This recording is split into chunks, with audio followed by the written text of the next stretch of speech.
to another Limitless Learning talk. Thank you very much for coming along. As you can see, we've got three lovely people joining us this afternoon. So we've got Ali Paxton, Robert Bull and Rich Pitch. So they're all going to share their hobbies. So I will pass across to you guys. Thank you. I'm first. Of course, most of you know me. I'm Rich and I work in quality assurance with these guys. So yeah, what I'd like to show you is kind of a presentation on some work that I've done in my spare time, so like a couple of paintings, some drawings, kind of showcase them really. But first things first, what I'd like to talk to you about is kind of where it began for me. Yeah, so where it began for me then, so I basically developed an interest at quite a young age, like messing around with pencils, drawing things here and there, cartoons or whatever. And that's what I just used to do quite a lot of the time, quite enjoyed it. So yeah, that was kind of something I used to do when I was younger. At school, my interest kind of developed and it was quite nice to study that in a more detailed environment. And it led me on to choose to study fine art at A-level. Unfortunately, it wasn't for me. I found that the level of work that had to be produced just was taking the fun away from it for me. So it was at that point I decided to not take it any further. So my work mainly focuses on realism, and that's mainly for pencil portraits, things like that, any commissions that I get for people. But also I look at doing a contemporary watercolour style effect for paintings. This has had it's quite a crowd pleaser when I put it on social media, and I like the kind of added dramatic effect it gives on the piece as well. So yeah, so I basically mix the media depending on what I'm doing, so it's kind of acrylics, pencils, watercolour, that kind of thing. Yeah, and kind of quite an important point is that art for me has become an outlet for escapism.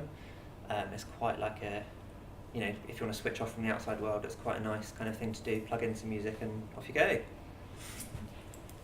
Cool, so these are kind of the first sort of set of paintings I've done recently. There's a little bit of a meaning behind it, because basically when I moved into our new house, the walls were completely bare. And if you want to go out and buy a piece of artwork, it's like thousands of pounds. So I thought, actually, I'll just paint something, see how it comes out, choose the colour scheme I want, and kind of, yeah, this is the end effect. I went with 3 kind of country-ish style paintings of a pheasant, fox and a hare. I've got a little time-lapse presentation kind of going on here, just to show you how it looks, kind of. You should just click, I think. Kind of follows the process, and you can kind of see as it goes through how the colours kind of build up. Obviously I don't paint that fast, it'd be nice if we could. Yeah, sped up quite a bit. There's also music to it as well, so if you want to have a look at the music, then just check out my Instagram, Facebook page and you can find the video on there. I have actually bought the end product and show you all. So this is kind of what it looks like in real life. So you can see kind of there's a couple of like drippy kind of watercolour effect style bits going on. But it's quite nice because the darks, you can see where the darks and the lights kind of build up with the colour. Yeah, so kind of on average that took about 2-3 hours in just one session. And that's kind of as much time as I want to spend on them really. Any more than I just get bored. Cool, so yeah, that's finished in any moment. It's quite nice as well because I kind of put the canvas on an easel and you can see it's got a little shelf on it, which is quite a good little point to put an iPad with a reference picture on there to follow. And these are just some other styles I wanted to show you all. Kind of a little bit different to the standard, so we've got kind of the one at the end, the turtle. That is kind of 3 times the size of this one, so that was the biggest one I've kind of ever did. And I wanted to experiment with using like a really dark background as well. Do you actually paint, that's actually painting that turtle? Because that looks so animated. Yeah, it's pure acrylic paint. That just doesn't look like paint. That looks, not saying you haven't. You're lying! It just looks really animated. Because I'm like quite far back. But you can see how it kind of pops out on the dark background, which is the effect that I was kind of trying to hope for. So yeah, the other one, the white fox, was kind of a different style of using a really thick brush and kind of giving it a really textured look to give it a lot of movement in the body. Use of like dots as well, just to build up on the pointillism on that one. So I've experimented with a couple of things, but mainly sticking to the animal theme. Cool. And then this one I just wanted to show you quickly as well. These are some commissions I've had recently for people. As you can see, they're all pretty much dogs or pets. No one wants a picture of their loved one, which is quite strange. But that's fine by me. And I kind of choose, depending on the subject that I'm sketching out, what will look better, whether it's kind of the normal white background or whether to go for more of a tanned colour. Because it was a white horse, I thought it would look really cool to like pop out on the tanned background. So yeah, so commissions are slowly growing, which is quite nice. It's just finding the time to do them all now, especially before Christmas. And there's kind of some other drawings I've done. As you can see again, kind of the transition from using more of the white paper onto tan. This hummingbird took literally what felt like a couple of years to complete. It took so long to get all the detail in. But yeah, so that's just a little bit of a showcase of some of the drawings that I've done recently. And I have actually got a time-lapse sketch as well to show you all. Again, it's not the best of quality, so you have to head over to my Facebook page to see it in bare detail, bit of self-promotion. Yeah, so you can see, because this was done on tan paper, and you can see how the white pencil sticks out straight away. So that's what I really quite like about using it. Again, wish I could draw that fast, it would save so much time. But so yeah, I kind of stick to mainly kind of focusing on one particular area and then moving around it. Once you start to get a bit more of a base, you can then see where you want to focus on bringing out more of the lights and the shadows and things like that. So as you can see, I normally kind of will colour a section in, go back to it, put in some more detail or lights or darks or anything like that. But yeah. Has anyone got any questions so far about it at all? Or What's your favourite medium you're using? favourite is definitely colour pencils. Yeah, it's just more. It's kind of a lot easier to do in terms of preparation. So with a painting, I've got to get all the paints out, get the easel out, all of that. Whereas pencils, I can just pick up a sketchbook and go. So yeah, and I can transport at places as well. So lunch break or whatever, I can just get a sketchbook out and crack on. Do you regret your decision not to go further? You said that you, or do you still? Sometimes I do have a bit of regret just to see what I could have learned, kind of furthered from my own kind of personal development. But I think I did make the right choice by not taking it any further, just because I felt like I probably would have probably would have fell out of love with it, really lost the passion, and I didn't want that to happen really. So yeah, I mean it's always something I might think about going back to, but yeah. Cool. So pretty much what's next for me, so I'd like to get into Photoshop and develop skills in that, just to edit existing work that I've already got, make prints, things like that. And look at using more digital, so like getting a tablet, drawing it straight onto the digital section, and yeah, kind of getting a bit more prints made, maybe sell them on and things. So yeah, I'm trying to expand my existing Instagram and Facebook account, so you can see in the bottom corner, that's my username, so go and find me. And I'm pretty much booked up now until after Christmas with commissions, but I normally post kind of updates, things like that on my page, so if anyone's interested, go and have a look. And that's it from me. So, most of you in here know me. For those of you who don't, I'm Robert. I'm from the quality assurance team over in operations. Operations is where magic words came from. So as well as doing my quality assurance checks, I also help out writing emails, validations. If anyone ever says, what's another word for, and I'll just reel off this thesaurus style. I also helped write the QA job description. And so every time someone wanted to thank me on Chatter, they would use hashtag magic words. So, a little backstory of myself. So I spent 3 years studying creative writing at Bath Spa University, which was a fantastic 3 years. During which I met many colourful and quirky characters, including myself. And it was 3 solid years of peer reviews and criticism, so we would meet up and analyse and discuss each other's work. You would be completely torn apart, but it was all entirely worth it. It really toughens you up, and it was really beneficial, and I came away with my 2-1 bachelor's degree. So works in progress at the moment. I'm the proud owner of 2 blogs.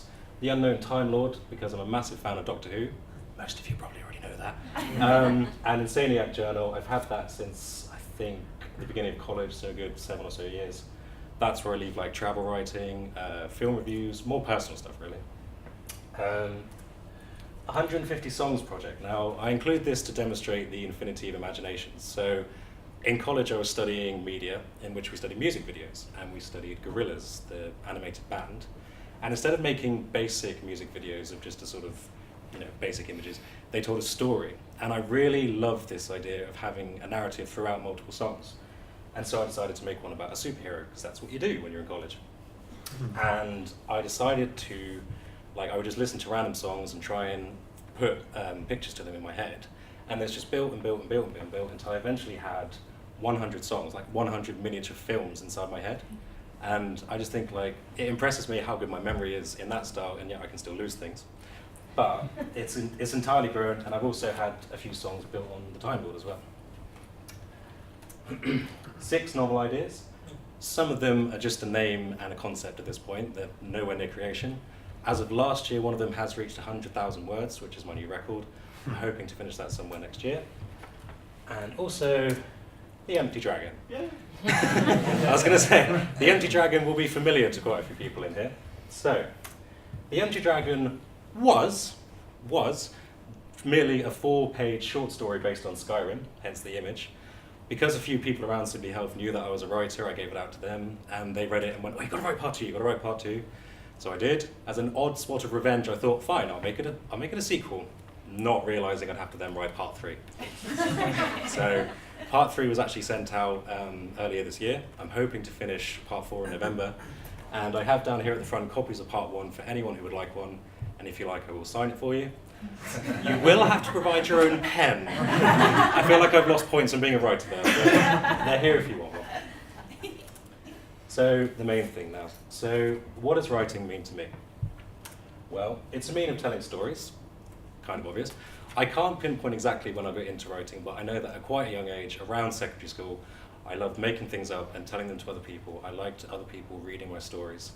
I wrote a lot of horror, which I think should have alarmed my mother more than it did. But, you have to start somewhere. And then, as I moved into adolescence, it became a form of escapism. So this is where my stories became more private, more personal. I barely shared them with anyone. It's where the whole 100 songs process started. And it just became a way of getting out of real life. So if ever the real world seemed cruel or dark or boring, I could just conjure up these new worlds, these new characters, these new ideas. I could build the world as I wanted it to be, and just go there whenever I liked. And I still kind of do that now, if I'm bored on the walk home or I'm stuck in traffic, I'll just come up with a new story, I'll send them somewhere new, or have them face new challenges. And it's just a way of making life more enjoyable. Commentary. This is something I've developed more in my later years. I'm only 25. This is because I've had the chance to see the world as it is, not to sound too bitter. But you start to see the cracks of the system, and so I've started writing things that, sorry? That's right. So I've started writing things where if I'm angry about something or confused about it, or I don't like it, and instead of writing an essay, you disguise it as a bit of fiction and it's a lot more eloquent. And I do this in one of 2 ways.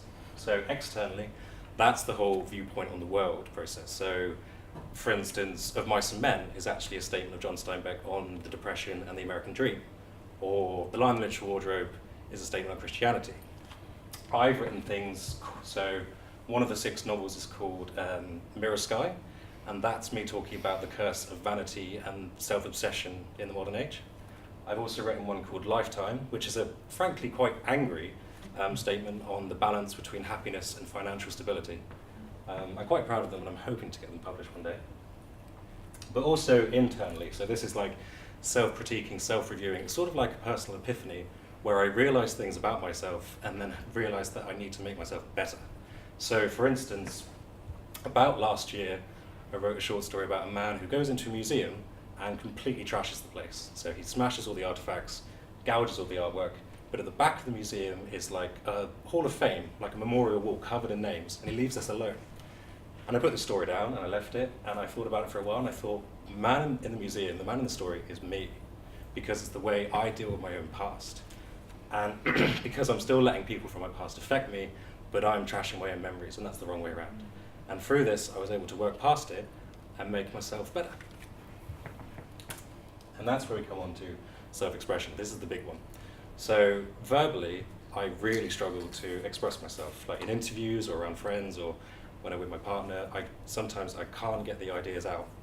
Words, or writing, sorry, is the voice I give to the unconscious thought. It's the way of translating what I cannot say. And my writing has been invaluable to me for this. So I've used it to write about my anxiety, about my depression. I've written stories about fear, about loneliness, about a universe with no emotions. But it has helped get these thoughts out, and that's the point. So no longer do I have to have these thoughts caged inside my head, festering away, affecting me. Someday they're just going to be words on a page, to be filed away, discussed, destroyed. They're there to do what I want. And that's the point between the escapism, the commentary, and the self-expression. The words are free, and so am I.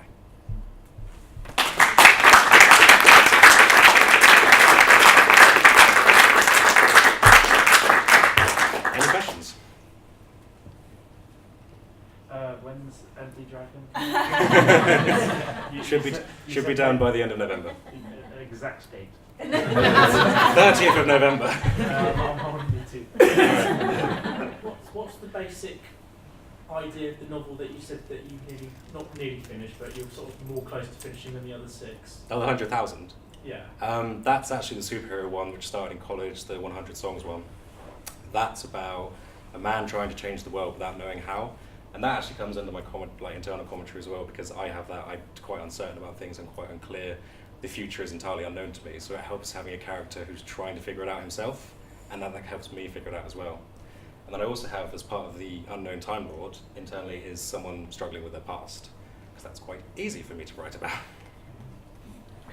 Just to give you a bit of background on my journey into my relationship with bees, I fell in love with bees when I was a very little girl.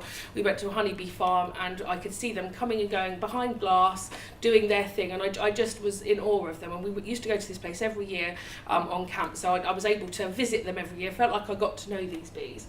But it was one of those things that it's quite expensive to get set up in the first instance. It's not actually costing me any money now. The bees kind of pay for themselves now. But I didn't have either the money or the time, a lot of the time, because they were young children. So once they decided they were going to leave home, I decided that now was the time for me to have a go at it. So I joined the local Beekeepers Association and I signed up for the beginners course, and they allocate you a mentor. Now I would suggest if anybody wants to get into it, that's definitely the way to do it, because you get to handle bees before you've spent too much money. So I'd only bought a suit and a smoker at that point, and you get to handle the bees. Now thinking you might like beekeeping is very different to knowing it when it actually happens, because once they're all around you, they're making quite a lot of noise, and you need to be sure that that's really your cup of tea. And there are lots of things that can happen, which I'll explain a little bit later, that might make you change your mind. It's not supposed to put you off, but there are things you ought to consider. So we know what this little fellow is? Bumblebee. This little fella? So I think this little guy needs some PR. So lots of people don't like wasps. I'm not massively keen on wasps, but I also don't swat them. So they do just as good a job in your garden as the good old honeybee and all of the other flying insects. So actually, we ought to probably not be quite so mean to them. The fact that they're so angsty doesn't help, unfortunately. And this fella? Hornet. Now he's a lot bigger than the other two that we've just seen, and you really don't want to get stung by one of them because they really, really hurt when you get stung. So then this little beauty. Now these are my favourites out of all of the insects. So this is the honeybee, and as you can see, she's carrying the pollen on there. They can carry up to 20 milligrams of pollen or nectar or water, depending it is what they're foraging for. So they work really, really hard. And as you can see, they don't really need beekeepers. They can set up a hive anywhere they like, in a tree. They can swarm and find a home wherever they need to. Now, beekeeping has been going on for thousands and thousands of years. So there was some honey found in a Egyptian tomb that was over 3,000 years old, and it was still edible. So you would, whether you'd want it to eat, I don't know or not. But actually, honey is the one substance that that is made by animals that you can eat in its original state, and it actually doesn't have a shelf life, although oddly you do have to put a shelf life actually on the jar when you sell it. It's also got lots of medicinal purposes, so they use it in a lot of medical items. In particular, propolis is the really sticky stuff that sticks everything together. You might find little orange dots on your windscreen. That's probably propolis that a bee's left, and they've created that from resin that they've collected from the plants that they go around. This is a skep, a very old-fashioned type of hive. People are starting to use these again though, so I've actually got one, a very old one that's falling apart, but you could actually go and learn how to make these and keep your bees in a much more natural state rather than a hive. And that's what it would look like on the inside. So you can see the comb here, and then the bees all over there. That'll be completely full and really heavy once it's full of honey. The trouble with this kind of setup is you can't separate you wouldn't get a lot of honey out of this for yourself because the queen is in there along with all of the honey, so it's all kind of mixed up, so you don't know where she's got the babies, for instance. Whereas with a hive, you can separate the two of them out. And by that I mean, so this bit is the brood box here, so this is where the queen spends her time laying her eggs, and there's some stores and some food and stuff in there for her. Then you have a queen excluder here to make sure that the queen stays underneath, and then these two here are the supers, which is where the honey is, so that's the bit that I would collect from. So you know that there's nothing but honey in this bit, and then you take that off, and that's how you separate the two parts out. So there's a fair bit of equipment that goes along with it, and this is not even half of probably what is used. And it's some pretty suits. I've actually only got a white one, but you can get all sorts of colours. Power Rangers of beekeeping. So, right, these, I'm going to show you 3 pictures of 3 honeybees now. So what do we think this one is? A drone. It is a drone. Well done. So what's the drone's job in the hive? Is that to do the collecting, protect the queen, something? Is No. that the right answer? Is that the wrong No, that's the right answer for the next person. Oh, The next one I'll show you. So this is the boy. He is the boy in the hive. So he is a bit bigger than the worker bee, and his only job is to be looked after by the other bees, the other worker bees, and to then mate with a queen Oh, that's just when the time is right. That is it. That's all it is. The disadvantage of his job, unfortunately, is that at the moment he has mated, he then dies. So sorry boys, but that's what happens, I'm afraid. This here is the worker bee. So this one does every other job in the hive. So from cleaning up to fighting off enemies at the front door, to foraging, to all of the jobs, undertaking absolutely everything the worker bee does. And this is female. These are all girls that do all of this work. And then we've got the queen here. Now you can see she's a lot bigger than the others, probably by about 1.5 centimetres, and this is the main difference here. So her thorax is a whole lot bigger, so she could be up to about this kind of size. And there's a picture of her in here. So what we tend to do is mark the queen so that you can identify, because when you've got a frame full of a couple of thousand bees, it's very difficult necessarily to try and pick her out. And in actual fact, I saw for the first time in my hive, just before I went on holiday, the bee in a hive that I've had for 1.5 years, it was the first time I'd actually managed to find the queen. So that's why they mark them. And there's a 4-colour process, so over 4 different years you'd have a different colour on each of your queens. So inside the comb, so this is where she's laying her eggs. So you can see these tiny little dots here. You really can hardly see them when they're first done. It's a tiny little dot, and then you can see them growing here and the larva growing. So you can see them getting bigger and bigger. And then once they're fully developed, it then gets capped. And then for a period of time, they're kind of developing into the bee, and then they would climb their own way out. Which right at the end, I've got a little video to show you of a baby bee, my baby bee being born. Very proud, mummy.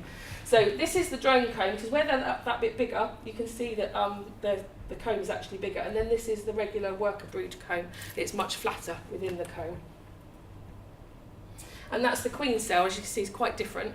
So the difference between that is obviously she needs more space because she's bigger, but the reason she turns into a queen is because there's the queen jelly in there. That's what makes her a queen, basically. If that's not in there, you wouldn't turn into a queen. So they've decided who's actually gonna be the queen well before it's happened. And that's kind of the life cycle of what I've just talked about. A queen actually takes 8 days to develop, so all beekeepers in the summer have to go to see their bees at least once a week, because you have the risk of swarms happening if you don't go and do something.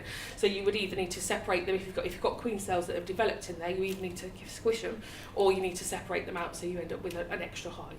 So it can get out of control very quickly if you're not very careful. So, and as you can see from there, bees have to do an awful lot of work. One bee only actually creates half a teaspoon of honey in its lifetime. So you think about that jar of honey that you've got, how many bees have actually been busy at work to do that? So they would have to go and see an awful lot of flowers and do an awful lot of work to fill that jar of honey for you. The other thing to think about is when you're making a honey sandwich or putting honey on toast, the bit that's left on your knife is probably the equivalent of what that one bee's made. So make sure you lick your knives. Don't leave it. Don't waste it. It's like gold. So this is the honey extraction process. So you use a heated knife to take the cappings off, and then you put it in a spinner. This is probably my favourite job. You know, like when you take wallpaper off and you get it all off in one piece? I like to do that with that. You stick it in the spinner and you spin it. Now, I get everybody around my house on this particular day because it is a very, very labour-intensive job. But luckily, friends and family are really keen to come and help with this because they get paid in a jar of honey. So they all get to have a spin, and then you filter it once. So this is the stuff that you get from local beekeepers. If you're buying it in the shop, this is not what's happened to your honey at all. They've added all sorts to it, and it's not as good a quality whatsoever. So you literally just filter it once to take out the bits of pollen that might be in there or the extra bits of wax, and you've literally just had it filtered once, and you've got really pure honey. So a bee will actually travel up to about 3 miles for good forage. So and they tell each other where the good forage is. So I've got a little video just to show you.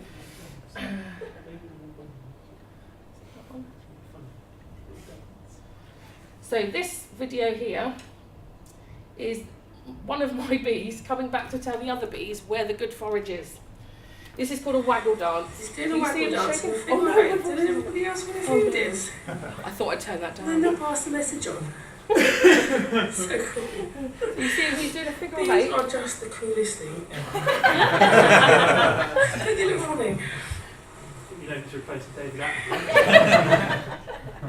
So they literally, the direction of their waggle and the amount of shakes is what's telling the other bees where to go. So they only need that bit of information, and they all now know where to go and get that good forage.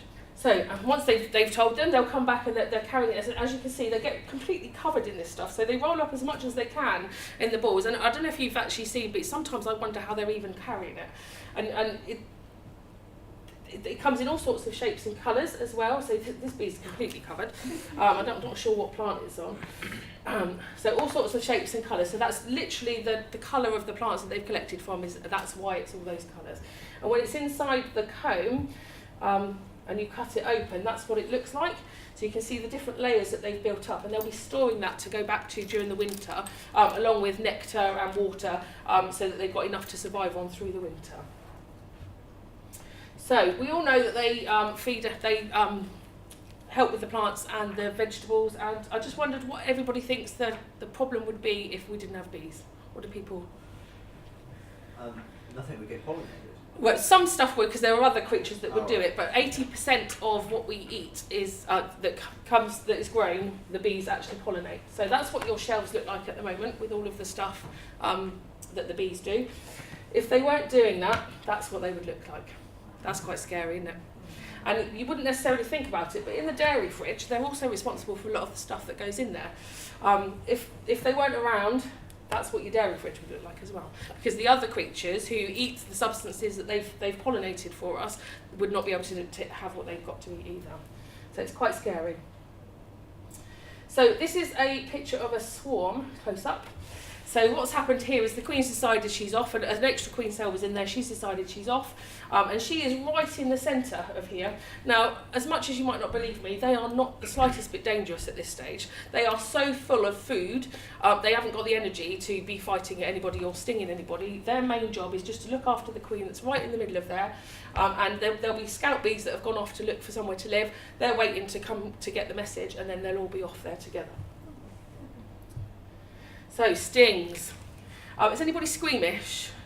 No? Okay. So, beekeeping can be a bit of an extreme sport, as I found out to my detriment last year. I had a hole in my bee suit, and the bees actually got inside, so I had to take some drastic action. And randomly, and this must be purely adrenaline, because I don't even remember actually taking this photograph, but I did. This is me. So the worst of the attack is actually over. I don't know if you can see there are stings in my face here. There's a bee up my nose. They're in my ear. They're everywhere. So I took that photo. I think I must have just thinking, God, if someone finds me dead, they need to know what's happened. So it can only be that was going through my head. So I was all by myself while this happened. So I had to take action to get myself to safety, basically. So I had to get my suit off because they were all inside. I had to get away from them, and so where I am there, it's just started to rain, and that's kind of what helped some of the bees disappear. I'm on the phone to my daughter, so I'm telling her where I am so that she knows in case I need to get an ambulance sent to me, and I managed to drive back to her house. I know I drove at 30 miles an hour in the 30 mile an hour zone. I know I drove at 50 in the 50 mile an hour zone. I was absolutely on it. Adrenaline is an awesome thing. It really, really is. So this is one of the bugs that they suffer with. So this is a varroa mite, and they just carry it around, but it can cause problems within the hive. So it can cause future bees to be born with deformities and stuff. So that's one of the awkward things that they have to deal with. That's it close up. It's nowhere near that big. It's about the size of a pinhead in actual fact. And pesticides, that's the other big thing that's a problem for bees. So we are petitioning to try and get all pesticides banned on a permanent basis. So there have been some things banned, but some of it's only temporary. So unfortunately, that is still a work in progress. Right, that's the regular hive. So I've got a little video of a baby bee being born, and if you've got any questions, I'm going to make sure the volume's turned down this time. So they literally leave her to it. So, and I know it's a her because it was a flat one in the first place. So we'd not been able to take a video of this, and one time I'd seen it, I'd left my phone in the car, but this time we saw it, and we saw several being born this day. So it does take a little bit of time. But if anybody's got any questions while that's happening, I'm more than happy to answer, or you can watch the video, that's fine. You were saying earlier that you take out the pollen from when you're putting it into the jar. Like with someone like myself who suffers really bad hay fever, they say it's best to buy like your brand than it is in the shop. Yeah. Is that still? Yeah, so there isn't actually anything scientific that says so. I have a lot of people that buy it for exactly that reason. You need local honey because it's the plants around here that would be causing your fevers. So yeah, I have lots of people that buy it for exactly that reason. Swear by it. Do you sell the wax? So I'm actually looking to do some new things this year. So I want to make candles and lip balm, and you use the wax in the lip balm as well. But somebody's actually asked me if they can purchase some of the wax as well. You don't really want to have to get rid of the wax if you can help it. So the frame there, that one frame, it's only kind of this kind of size. They can fill that honey in the time it takes, so they can fill 7 of those in the time it takes them to build the actual wax up. So it's much more labour intensive for them to have to recreate that wax. So you're much better off if you don't need to do that. Unfortunately, early on in the year you have a lot of rapeseed around here, and that honey goes really hard really quickly, and sometimes you have no choice but to melt it down, and that's when you get the wax that you could sell on. Also, I was going to say, have you had any problems with like hornets, because they can take out whole hives? They can, types of hornets, yeah. I've not had any personal problems, but there are problems kind of around, and the Asian hornet has recently been seen within the perimeters of our local beekeepers association, so we're all on hot alert for that. There's a famous video, I think, on the BBC with a hornet that just take out the whole hive in like seconds. And they're not even interested in the honey, they're after the babies. That's what they're after. They're after the larvae, the nice fleshy protein. That's what they're after when they're going in there. Yeah. What do you do with them in the winter? So we're getting to that time now. So like I said, I had to go in there weekly up until now. So I go on holiday at the beginning of October on purpose so that I've avoided the bee season. So once every 3 weeks I'll be going now, and then once it gets to the winter time, I'll kind of close them out, and you don't open them up. Once the temperature goes below 13 degrees, you don't want to be going inside your hive if you can help it, only if there's a problem. So you kind of make sure that they're as condensed as they can be. They reduce their own numbers. In the summer there's between 50 and 70,000 in that one hive. And then over the winter it's probably down to about 10 or 15,000, and they do that of their own accord. The bees work so hard in the summer that they pretty much work themselves to death. So those worker bees, once they're out foraging, are only going to last another 6 weeks. So their numbers reduce. The queen will be laying less, and then their main job over the winter is to look after the queen. So they will be clustered around her, keeping her warm. I'll have made sure that there's enough stores in the bit down the bottom, and then if I need to, I can give them food. So they have it looks like icing, to be fair, and you just put it on the top of the hive, and then they come up and help themselves to it. Yeah, so it's a solid over the winter, but if you needed to feed them in the spring, it would be a liquid that you can you overfeed them? Pardon? Can you overfeed them, like, and end up no, with, they would come and get as much as they needed. So if they didn't need it, they wouldn't need it. So like obesity problems and no big fat ones. No, not that I've noticed so far. No. Tom, did you have a question? I'm not going to lie to you. I'm trying to understand Why do they make the honey in the first place? Because it's food for themselves. Oh, it is. Yeah, it is food for themselves. Okay, But so they can make so much of it that's why there's the excess. Oh right, okay. So if you just left the hive to itself, then would they kind of like overfeed? If like they had the overfeed space, it to do it, so yeah. If they had the space, they would. They tend to keep the balance quite well themselves, to be honest. But the more supers you put on, the more honey you're going to get over the summertime. So they just go by the space that's available, a bit like a goldfish in a pond, and grow it to the size that it needs. Yeah, pretty much. Yeah. Fair enough. Yeah. And they'll fill more space with bees if they've got plenty of food coming in, then they'll be more inclined to make more bees. And the more bees there are, obviously the more honey you can get in. And there's only ever one queen. You can never have, regardless of the size, you can only ever have one queen. There's only one queen that survives. It would be right. So if you see those queen cells, if there was a queen in that hive and another queen developed, they would either fight it out and one would win and the other would be duffed up, or one of them is going to swarm off and set up. What you, as a beekeeper, you don't want that to happen, because half of your hive is going to disappear in one go, and then often you get multiple swarms. So you have a prime swarm, which is the big one, and then you have cast swarms, which are much smaller. So you could end up like I did earlier this year with nothing in your hive at all. Really? Yeah. So do you get like bee coos? Or Kind of. It kind of is. It kind of is. Yeah, it kind of is. Yeah. But there are things you can do to manage it by kind of, like I said, about splitting out and creating a second hive, because it might be that there's not enough space in there. It might be that the second queen is in there and I've not been on top of it and not seen it. So that's why I go in once a week, check what's going on in that. Are there any queen cells? Do I need to do anything? That kind of thing. Get a little camera in there. You can get cameras, and I will buy one just because I'm interested about what goes in there. So it'd be like Spring Watch, but like all Yeah, yeah. I think that'd be very cool. Any more questions? I guess I've got a question for all of you, because it's a hobby outside of work. How much time are you spending on something that you enjoy? It would just be quite interesting to know. I think for me, it's trying to find when I'm motivated to do it as well. Sometimes after a particularly like long day or whatever, you don't really want to get out the paints and the drawings and the pencils and start going at it. It's kind of, you have waves of creativity, I guess, Yeah. and I'm like, I want to do this now, and yeah, that's kind of how I balance it, is capitalising on those moments of, I want to do it now. Yeah, it entirely balances on the motivation. So there have been times where I can't even get one sentence out. Yeah. Or, sorry, I'll sit down with one idea and lose 4 hours. I'll just keep typing, look up and be like, oh, I'm supposed to be somewhere. I'm supposed to eat. So, but the good thing about mine is that I can take time for it anytime. So I've written on my lunch breaks in the past. And for me, it varies depending on how many hives I need to go and see. I've got hives in 2 places. I've got some at my allotments as well as in the woods that you could see there. But for me, it is a total switch off. When I'm there, I've got my suit on.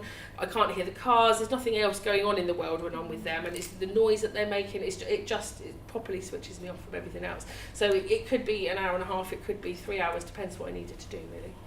Yeah.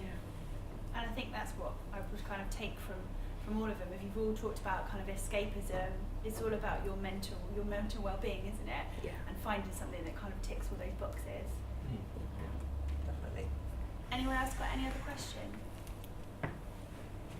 I feel really inspired.